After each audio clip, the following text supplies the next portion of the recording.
অষ্টম শ্রেণীর প্রিয় শিক্ষার্থীরা, আশা করি তোমরা সবাই ভালো আছো। তোমরা ইতিমধ্যেই জানো যে জুলাই মাসের ৩ তারিখ থেকে তোমাদের ষান্মাসিক সামষ্টিক মূল্যায়ন শুরু হবে। আর তোমাদের মূল্যায়নের প্রথম বিষয়টি হলো জীবন ও জীবিকা। তোমরা জানো যে এবার তোমাদের ৬৫ মার্কের একটি লিখিত পরীক্ষাও হবে। তো আজকে আমি জীবন জীবিকা বিষয়টি নিয়ে আলোচনা করব। জীবন ও জীবিকা বিষয়ে লিখিত পরীক্ষায় কী ধরনের প্রশ্ন আসতে পারে সেগুলো নিয়ে আলোচনা করব। তাহলে চলো শুরু করা যাক।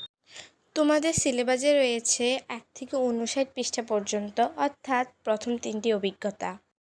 তো আজকে আমি শুধুমাত্র প্রথম অভিজ্ঞতা নিয়েই আলোচনা করব। তোমাদের প্রথম অভিজ্ঞতার শিরোনাম হচ্ছে আনন্দময় কাজের সন্ধানে।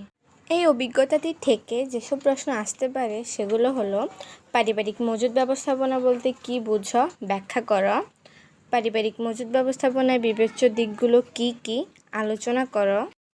একটি অনুষ্ঠান আয়োজনে কী কী দিক লক্ষ্য রাখতে হয়, আলোচনা করো। ইভেন্ট ম্যানেজমেন্টের জন্য কী কী দক্ষতা গুরুত্বপূর্ণ।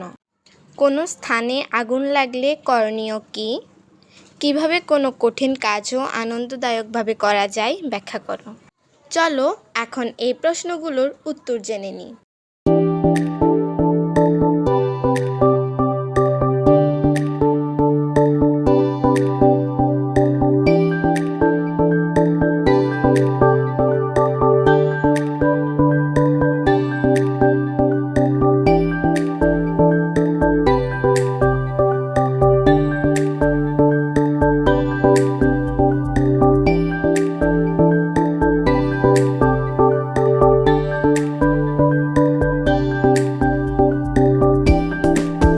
বাকি অভিজ্ঞতাগুলো ও অন্যান্য বিষয়ের উপর সাজেশন পেতে আমাদের চ্যানেলটি এক্ষুনি সাবস্ক্রাইব করুন।